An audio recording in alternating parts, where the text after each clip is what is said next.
Halo teman-teman, perkenalkan kami dari kelompok SD Kanisius Kota Baru yang beranggotaan Adinda Ayu Nafitri, Anggita Oktavia, Vita Mardianti, Hesti Nurdi Hayadianti, dan Jody.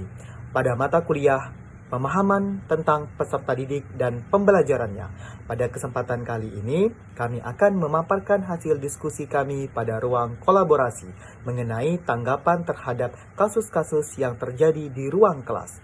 Terdapat 3 kasus yang akan kami paparkan dan berikut penjelasannya. Pada kasus yang pertama yaitu, bayangkan jika Anda adalah seorang guru matematika di kelas 7. Saat ini, Anda hendak menyampaikan materi mengenai matematika sosial, yakni mencari nilai rata-rata atau mean.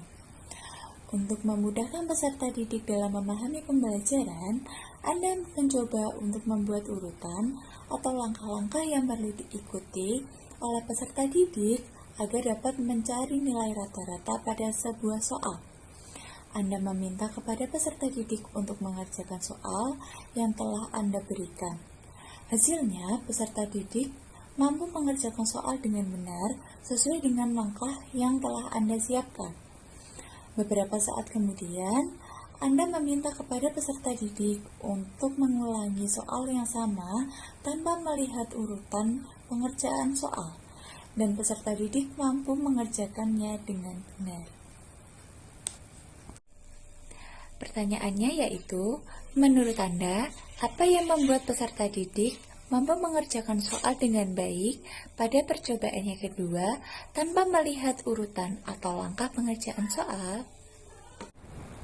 Berdasarkan pernyataan di atas, menurut kelompok kami, hal yang menyebabkan peserta didik mampu mengerjakan soal dengan baik pada percobaan yang kedua adalah guru mampu memahami kebutuhan peserta didik dengan baik, sehingga dalam percobaan yang kedua, peserta didik tidak mengalami kesulitan.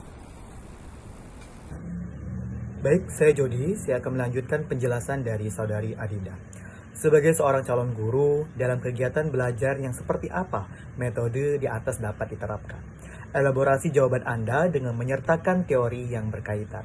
Baik, di sini kelompok kami menggunakan metode AIR atau Auditory Intellectually Repetition, yaitu metode yang menekankan belajar dengan mendengar, belajar dengan berpikir, dan adanya pengulangan yang bermakna pendalaman, perluasan, serta pemantapan dengan cara peserta didik dilatih melalui pemberian tugas.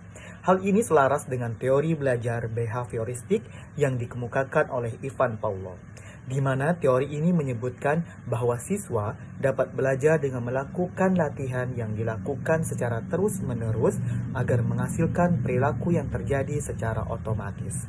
Hal ini juga diperkuat oleh Edward Lee Thorndike yang mengemukakan bahwa manusia belajar dari pengalaman atau percobaan yang dia lakukan. Baik, di sini saya Anggita Oktavia. Di sini saya akan membahas kasus selanjutnya, yaitu kasus 2. Di dalam kasus 2 ada sebuah pernyataan, di mana Bu Rina adalah seorang guru kelas 1 SD. Sebagian peserta didiknya belum bisa berhitung dengan lancar. Bu Rina sedang memikirkan bagaimana cara yang sesuai untuk membantu peserta didik menyelesaikan masalah belajarnya. Jadi di sini ada sebuah permasalahan bagi guru kelas 1 SD, di mana para peserta didiknya tersebut belum lancar untuk berhitung. Nah, guru ini memikirkan bagaimana cara yang tepat dan cara yang sesuai untuk membantu peserta didiknya, di mana dengan tujuan peserta didiknya ini dapat lancar berhitung. Dalam kasus yang kedua ini ada sebuah pertanyaan. Pertanyaannya yaitu, menurut Anda, apa yang dilakukan Bu Rina untuk membantu peserta didik sesuai dengan tahapan perkembangan usianya? Jadi, berdasarkan analisis kondisi yang ada dan juga pertanyaan yang ada, di sini kami menyimpulkan jawaban, yaitu di mana kondisi kelas Bu Rina ini menurut teori perkembangan kognitif yang dikemukakan oleh Jean Piaget, kelas Burina ini berada di tahap peralihan dari tahap praoperasional yaitu 2-7 tahun dan pada tahap operasional konkret pada usia 7-11 tahun. Kenapa kami berkata pada tahap peralihan? Dikarenakan ketika kelas 1 siswa ini berada pada usia 7-8 tahun.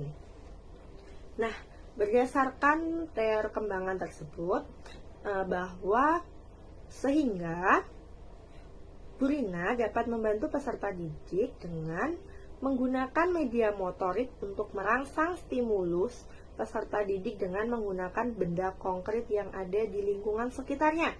Jadi menurut kami, cara Burina mengajarkan materi berhitung itu menggunakan benda konkret. Benda konkret yang biasanya digunakan dalam materi berhitung biasanya kita bisa menggunakan seperti kacang-kacangan, atau seperti sedotan, atau seperti kelereng. Di dalam kelas 1 ini, materi berhitung itu adalah materi berhitung yang sederhana atau baru yang dasar. Jadi menurut kami dengan menggunakan benda konkret, siswa akan semakin paham dan juga dengan menggunakan benda yang konkret atau nyata, siswa dapat mengikuti pembelajaran yang bermakna. Baik, perkenalkan saya Vita Mardianti. Saya akan melanjutkan presentasi dari Anggita Octavia. Mengapa Anda menyarankan hal tersebut? Elaborasi jawaban Anda dengan menyertakan teori yang berkaitan. Karena menurut kelompok kami, peserta didik pada tahapan tersebut belum mampu menunjukkan aktivitas kognitif dalam menghadapi berbagai hal di luar dari dirinya. Meskipun kemampuan berpikirnya masih terorganisasi dengan baik, anak sudah mampu memahami realita lingkungan dengan menggunakan benda konkret. Cara berpikir anak pada tahap ini bersifat tidak sistematis dan tidak konsisten. Oleh karena itu, mereka belum mampu menghadapi konsep tersebut. Yang selanjutnya adalah kasus 3. Made adalah seorang guru yang mengajar di salah satu sekolah negeri di Bali. Ia mengampu mata pelajaran bahasa Indonesia. Ia hendak mengajarkan materi teks deskripsi pada peserta didiknya. Pada buku cetak yang menjadi panduannya saat mengajar, terdapat beberapa contoh teks deskripsi menceritakan tentang bangunan-bangunan pencakar langit di ibu kota. Dengan memperhatikan latar belakang setiap peserta didiknya, Made pun mencoba untuk memberikan contoh berbeda. Ia memberikan contoh teks deskripsi tentang pantai dan makanan khas Bali. Menurut Anda, apakah pertimbangan dan keputusan Made sudah sesuai? Mengapa demikian? Baik, saya Hesti Nur Hidayati akan melanjutkan penjelasan dari Saudari Vita Mardianti. Menurut kelompok kami, pertimbangan dan keputusan Made sudah sesuai. Made memberikan pembelajaran yang bermakna dengan mengintegrasikan lingkungan sekitar yang menjadi latar belakang peserta didik. Hal ini tentunya akan menjadikan pembelajaran menjadi lebih efektif, agar peserta didik lebih tertarik dan memahami materi yang disampaikan oleh Made. Lalu, prinsip dan teori apa yang digunakan Made dalam kasus tersebut? Menurut kelompok kami, Made menggunakan prinsip contextual learning berbasis lingkungan. Karena penerapan pembelajaran yang berbasis lingkungan, siswa mampu mengaitkan pelajaran dengan kenyataan.